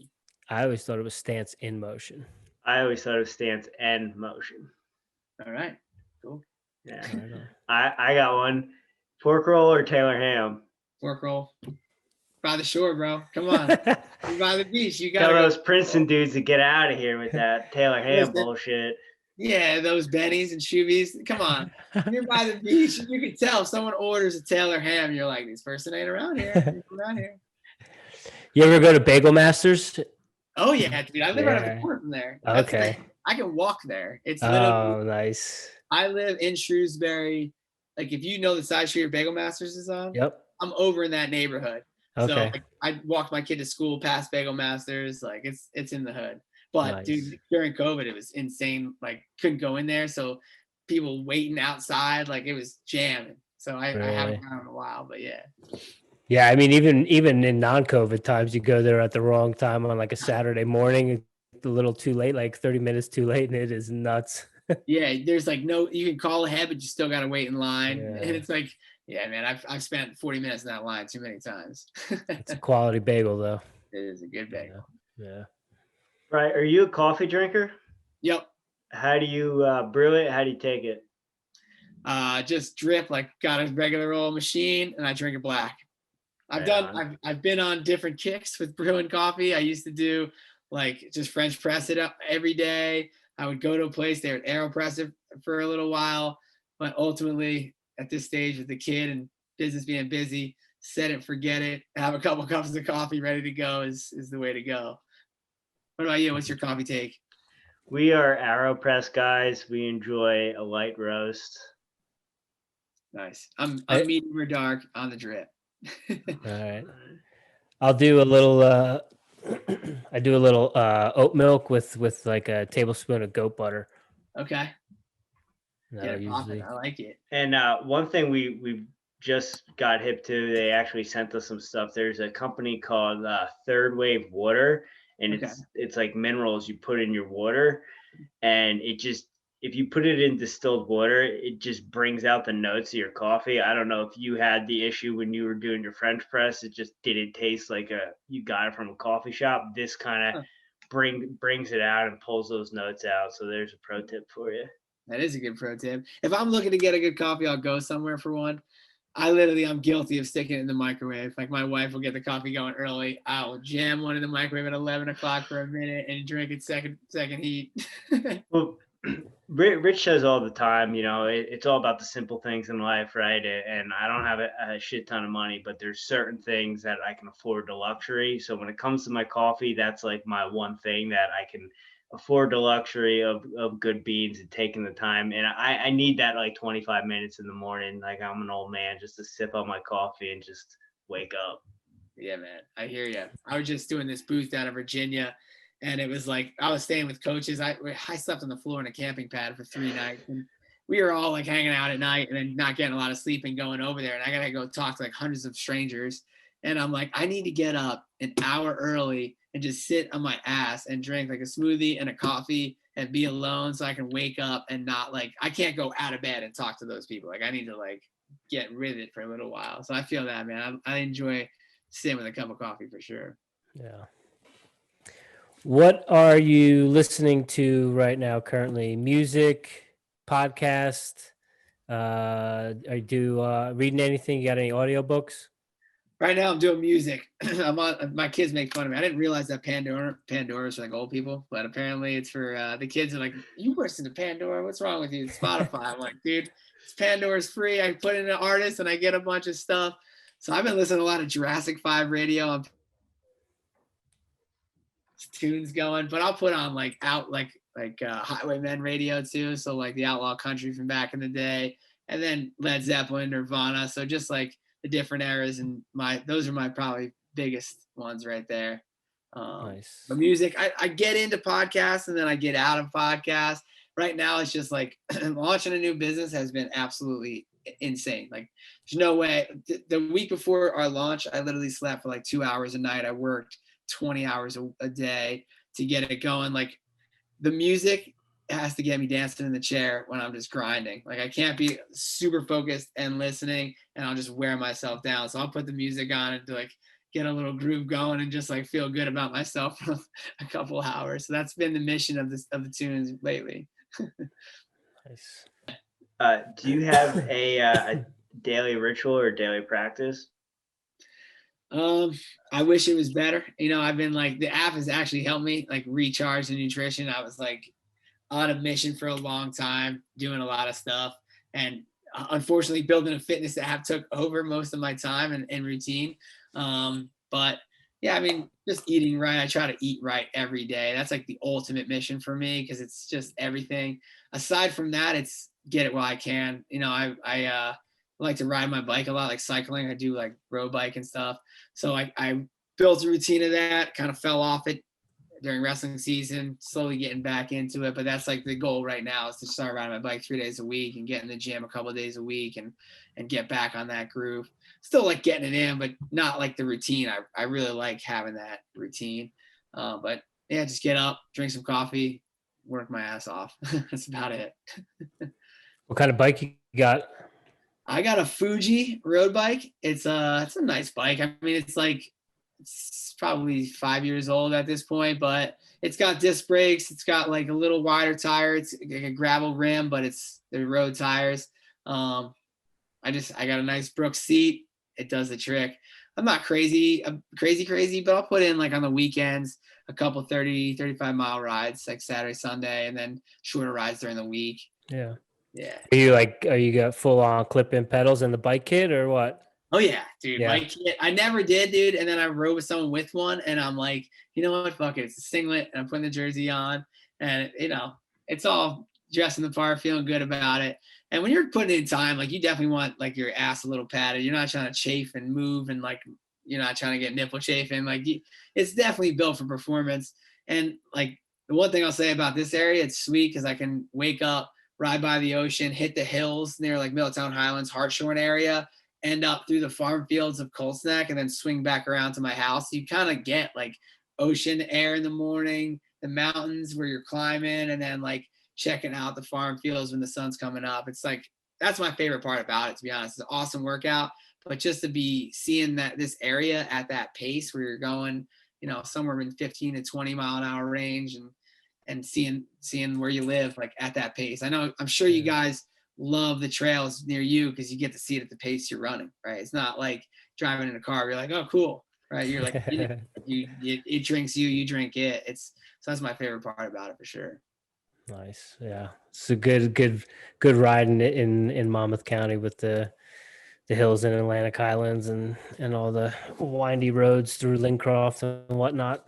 Yeah, man, it's cool. Like Red Hill Road, I don't know if you know where that is, like off exit 114, the Parkway. Like there's some smasher hills you go up and then bombing them on the way down. I still got that adrenaline in me. So just going 30 plus 35 on a bike, like just full as hard as you can pedal downhill. It's so fun.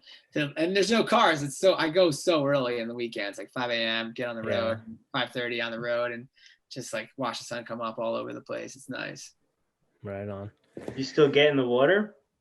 Dude, I haven't surfed probably in 5 years. Yeah. Right Talk about like routine and time. Like surfing is not something you can build a routine on. It is as sporadic as it gets. When the waves are good, you got to be available to tell everyone to fuck off and go surf. And I just don't have that. There's no chance I can do that. So I know every morning I'm going to wake up, get on the bike, get a workout, enjoy the scenery, like breathe in the air, which is the same things I enjoyed about surfing, right? I liked watching the sun come up over the ocean. I loved the salt air. I loved getting wet and like being in that environment and being like fully involved in that environment. Obviously standing up and riding waves is fun, but I get the same pleasure out of wrestling, same pleasure out of riding my bike. Like it's all like interchangeable to me. So it's tough to have something that's so sporadic where I know like you wake up in this time, you'll be on your bike at this time, you'll be home at this time, you can take your kid to soccer after or softball after and like continue on with your day without having to piss everybody off in your life. It all changes once you get a family, huh? Oh, bro, for sure. For the better though. I look forward to that shit all the time. I helped coach my kid's soccer team last year, which was fun. And then I didn't help coach the softball this year, which was fun too. I can stand aside and tell everyone like, hey, let the coaches coach, like shut your mouth. They're in kindergarten. Like my wife would get all aggro and I'm like, dude, seriously? Like, definitely no. And then she's really good about it. She yelled like one time. Like, don't get me wrong. She is awesome with my kid. She's the best. And the parents are cool, but it is funny to be on the sidelines and be like, it's hard because you know why parents suck at coaching and why they have to yell their faces off. Because my kid, again, kindergarten, doing baseball, softball, and they're just like lobbing these wiffle balls to her, and she's like way ahead of it or way behind it, and you want to be like, just go up there and be like, just slow down and hit the bat. And I'm like, you know what? There's a guy over there. He knows what he's doing. I'm gonna go ahead and let him do this and let my kid whiff a couple of times and not be angry about it and have a coffee and chill. Funny. Yeah, it's better just to sit back and let someone else do their job. Yeah, man, you got like, I honestly like the hardest part as a parent in that scenario. And this is like, I'm just getting started with it. I haven't spent thousands of dollars on my kid or anything like that. So that adds a whole nother pressure to the parent kid relationship. But just being like okay with imperfection and being like, you know what, like she's trying her best, coach trying her best, like just chill. Like you don't have to look at it with such scrutiny and be like, yeah, well, you can make these little changes like a coach has to do, right? But you're not the coach. You don't know like what is really going to make her better in the long haul. Like just accept the fact that we're here where we are. She's here where she is in her athletic growth, and just like turn that like, oh shit, she needs this off in your brain. Yeah. And like being able to do that has like, it's been weird, but it's good. I like it. Yeah. Yeah. Not to get too into the weeds. I don't know if you had this experience, but you know, some losses, the way my wrestling career went, definitely some trauma there, definitely some stuff I had to work on. And it's just one of those realizations that I had, like none of those wins and losses really fucking mattered. It was all about the lessons and the journey you learn. And I don't think you can tell any athlete who's in it at that moment, like, hey, you're going to take something from this, win or lose. So, you know, just go out and do your best. Like no one wants to hear that, but yeah. It's so cliche, but it's the truth. Yeah. I think so for sure. I mean, I was like not in a great place after my college career for a long time. There was stuff I had to like work on emotionally before I could impact kids in a super positive way. I know I coached you pretty much after college, and I wasn't like broken, but like there were things that I needed to let go of big time to like move on with my life and be cool with. And one of the things, like when kids are really broken down, I try not to tell them that cliche thing, because that's where they're like, you lost them immediately with opening your mouth and saying like, oh, the losses don't matter. You're going to take away something from this. They're like, fuck you, bro. This matters. Really hard to win this. We've been talking about winning this tournament all year long. Like, I don't want to hear it now that it doesn't matter. Right. But so you just gotta like focus on other things that prove that point, right? It's like one of the things I like to tell my kids a lot is like, listen, your parents still love you. The people who don't like you still don't like you. It doesn't really, your friends are your friends, your teammates are your teammates. I'm still gonna coach you. You're gonna wake up tomorrow and still go to practice and still get better. And ultimately, so what does this actually affect? Like, what does this outcome actually affect? You tell me. And they're just like, yeah, I'm just super disappointed. I'm like, yeah, you're allowed to hurt. It's okay to be disappointed right now. Like you did put in a huge effort and it happened. Like, I don't like sugarcoat it. And then I'm not shitting on them either, but it's reality. Like you are going to be disappointed. It's just like what you do with this disappointment is on you. Like, are you going to keep wrestling? If you are, then we have work to do. If you're not, then hug everyone around you and reflect on your entire career. And like, what's the next step in your life? You know, I had a kid this year that was a senior. He wasn't sure where he was going to go to college. Yeah, he wanted to wrestle D1 in college. And COVID, there was super regions. So there was no district, no region, super region. We basically seeded the top 24 kids, and then the top 16 got in. First round, single elimination. Then after that was double elimination. Top 4 from each weight got in. There was only, 4 super regions. So then the state was only 16 kids. And the kid lost in the first freaking round and was out. Career over. And like, we're not sure if he's going to wrestle next year. Like now I know he's committed to a D1 school. Super proud of the kid. He works his ass off. He's super freaking earned it. But just hugging that kid after that moment, at that point, it was kind of just silence. Like, I didn't really want to say anything. I just really wanted to hug the kid and let him cry and be like, it's cool. I love you. It's cool. We're good. We're going to be fine. This is fine. We're going to be fine. And just try to like let the kid work out those emotions that he's dealing with. And then, later on the day, then you can talk to him about it. Right. So sometimes just being like super supportive to a kid who feels like they just got hit by a car, or, like their whole life was snatched away from them. Like you could see in his eyes, we thought the same thing, like college, what the fuck just happened? Like I was supposed to place this year. I was supposed to do these things. I didn't even qualify again. Like it was all like, you could see him just like look at me like, oh my God, like it was just hitting him. And you just kind of have to grab the kid and be like, if we're good, we're good. We're good. We're good. We're good. So it's just each kid, each moment, like figure out how to do that, because there's nothing worse than someone telling you that after you lost, like, oh, you got you're going to get life lessons out of this. It's like, shove it. Like you're not going to figure that out right now. But the people love you. The people who hate you are still going to hate you. It's just whether you win or lose. If you get your hand raised, people who hate you are still going to hate you. People who love you are still going to love you. It's that simple. Yeah. That's valuable. Especially the part about people hating you. That's not going to change. Yeah, man. I had to get over that too, man. It's like I tend to be a people pleaser. I want to make everyone happy, and at a certain point, you realize that like you're going to piss people off. Like what you say and do. If you're trying to please everyone, you're not pleasing anyone, right? That's cliche too. But it took me a while to like be okay with people being pissed at me. Like, all right, fine. You don't like the way I do it? Cool. You do you. I don't really give a shit. But it took me a long time. And I think that like the pressure of competition that ate at me too. Like you're trying to please your coach, please your parents. You're trying to win everything. You don't want to let your teammate down. So that pressure of like trying to do good at every stop kind of like it hung on to me for a long time, where now I still don't like when people don't like me, but at the same time, if they do, I'm like, whatever, man. You're on your own trip. I'm on my own trip. It is what it is. It's part of the 4 agreements. Don't take things personally. Yeah, that's hard. Yeah. What is it? Working on it. Real hard.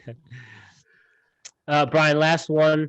Before March of 2020, this used to have a much more fun, lighthearted vibe to it. And now it seems to be a little bit differently in our last year. But if at any time when you're, maybe late at night when you're finishing up working on the app and you catch yourself in a rabbit hole on YouTube, do you have a favorite conspiracy theory? Do you have any thoughts on JFK? Do you believe in Bigfoot? Have you seen UFOs? Do you get down with conspiracies at all? I got away from all that stuff because one of the things I try to live my life upon is like, does this swing the pendulum in which direction? Is it negative or is it positive? And the unknown typically doesn't swing you to the positive, right? Like focusing on shit that you have no fucking clue and you will never know and there's no way you're going to know hurts me because you will go up all night. I mean, I am still guilty of the all night binge, but I like I'm interested in weird shit, right? Like I like looking at real estate all over the country. I like exploring towns from my computer. Like we couldn't really travel. So it's just like, me and my wife were looking at Knoxville, Tennessee last night. We were looking at the city, looking at the Great Smoky Mountains over there. We were looking at the real estate. What's the cost of living in these places? I get fascinated by what's the climate? What is the thing? Whether there's local colleges, what's the school scene like? Is there any wrestling clubs around? Like, can I go run? Can I go bike? All that stuff. That's where I get sucked down the Zillow hole and then look at a million different things about different places. And I've gone all over the country 8 times around. That's where I get sucked into the trap. Where's your spot? Dude, it's funny because I always end up right where I am. You know, like, yeah, I always circle all the way the fuck back to right where I am. Because I looked at Colorado a number of times. There's so many things that are appealing there. I love Maine. We used to go up to Maine every year. Bar Harbor is absolutely stunning. But it's cold as shit in the winter. I don't think I could do it. I love Florida because it's beautiful beaches and my father-in-law lives down there. And when we go, we're like, this is epic. But I'm not trying to be in that heat all year round. We got the seasons here. We got the beach. We got the farms. We got mountains that are tiny, but then we can get to some that are bigger in a couple hours. Like I like to canoe. There's places I can do that. It's kind of hard. There's good restaurants. There's good wrestling. There's good friends, good family. And there's like, you know, we live in a pretty expensive area to live. And like, it puts a lot of stress on your family when you're trying to hustle all the time. But ultimately we could move out of this area and go places not too far away that were a lot more affordable. So if we're thinking that we're going to get something else by going somewhere else, it's like, well, look around. You could do that kind of right here too. And would you do that even if you went there? Or would you still be on the grind, right? Like, I feel like I'm not going to escape the grind. It's part of who I am. You know, it's just what it is. So I look everywhere. I always circle back here. Right on. Respect. Yeah, man. It's in my blood. I appreciate it. Yeah. You guys are going to stay out there indefinitely, or are you circling this way? Or Well, I'm here for another 2 years. I just finished my sophomore year of film school, so I got 2 more years. So I'm here, but my brother, I don't think he's going to be in Colorado much longer. No? I don't think so, man. I doing a lot of soul searching lately, but I've also been looking kind of northeast of Knoxville, but I'm into the hero's journey. So when you say I always circle back to where I'm at, like I do have a lot of friends and family, and like I said, all the things I do here I can do in New Jersey too, but be around, you know, friends and family and stuff like that. So got to make some choices and some decisions here relatively quickly, but that's kind of where I'm at right now. Yeah, man, I hear you. It's tough, but it's also, if you just let go of the toughness of it, and you guys just went out there and made it go, and I'm sure you enjoyed your time out there, and nothing's permanent. So you could always hit up Knoxville for a year and see what the fuck happens. And if it doesn't go, you can go always back to Jersey. I feel like it'd be harder to go to Jersey and then leave Jersey, because now all of a sudden you step back in the bear trap, right? Like your parents are around, your folks around, your friends. You could easily fall back into just being like, this is really comfortable. Now it would be hard to go check out Knoxville. But if you hit Knoxville on the way home, the direct way home, maybe you might like it there for a couple of years. Who knows? I like where your head's at. Plus, it's close enough, you know. I'm thinking like northeast of Knoxville. It's like if something goes sideways, I could be in the car and be home in like 8-10 hours, you know. So I'm close enough, but still far enough away where. Yeah, I hear that, man. So, did you guys get it stir crazy in COVID, or were you able to like get outside and do your thing still? I mean, we're in the heart of the city, so, and it was pretty face masky around here. I'll put it at that. Like outside, like, and we stand out like sore thumbs. So I definitely up my walking game. I'm like at like an average of like 10 miles a day. Like I get bored, I just go for a walk, because like at a certain point we're like in a prison cell, you know, or we're in our apartment and that's all we could do. So it definitely got stir crazy. But you know, once June came around last year, we started hitting the trails pretty good till the fall. But being in the city doing all this, dude, was not good for like my mental and just me as a person. But it's one of those things where it's like I constantly like, I got 2 more years of school. Like that's constantly what I'm thinking about, to like not focus on the COVID and stuff. I think if I wasn't in school, we would have pieced out of here last March, to be honest with you. Yeah. But yeah, that's my take on it. Yeah. Did you go through a point of time of prepper mode? I live with a prepper, dog. No, but we were like crazy. Still in it. We were like. Well, Rich, let me ask Rich that then. Did your prepper game like max the fuck out when this happened? You're like, what? What do I do? I mean, I still don't own a firearm, but Okay. you know, I have a running pack that's filled with essentials. If I need to go head into the foothills to make my grand escape somewhere, I'm ready to go. But no, I mean, I always had fun going down the rabbit hole and looking at different things. And then once this happened, it was just like I went full retard, and then You never go full retard. I know, but it's so hard. No, It's so hard. And then especially too now is like things that, people were talking about, 9 months ago, 12 months ago are now starting to come to fruition. And I'm like, fucking told you. Yeah, I hear you, man. So I know when March hit, like wife and kid around here, like same thing, super populated area, not the city, but you're like, you go to the grocery store and it's fucking cleaned out like every time you go. And I was like, well, shit, I better get resourceful like really fast. So my wife's family's all from Western Pennsylvania. They all grew up hunting. So I called their dad up. I'm like, hey, is it cool if I like give me some of your hunting rifles? So like if shit there's deer everywhere around here, like I will get that shit. So he was like, yup. So I drove over to Pennsylvania and it received his gifts, if you will. I brought a boat home. And then I dug out this area of my yard that was full of trees. That was basically just like a disheveled mess. Anyway, it was like 30 feet by 20 feet. I took 20 trees out. I tilled it and planted a huge garden. Nice. So we're eating fresh veggies, and I just redid it this year again. But we always had a small garden, but then COVID hit, and I'm like, we're surviving. There is no way that like I'm going down without a fight. So I went full prepper for like a month. And then I was like, this is bullshit. Like we're going to be surviving here. Everything's fine. But for a month, I was like, when everyone was in lock, like that first month was so crazy. It was probably like 3 months, actually. It seems like a short period of time back then. But everyone was acting crazy around here. So I was surviving. I didn't know if I believed in the hype or not, but I was surviving no matter what. Yeah, totally.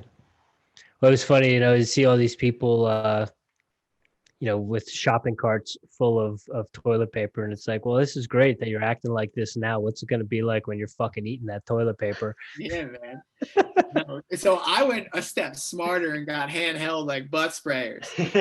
Like, bro, if we don't have toilet paper, I'm just going to spray my ass with a little water and wipe it off and give it a go. Like, we'll be good. So that was like our joke around here. We had like butt sprayers in every bathroom just in case.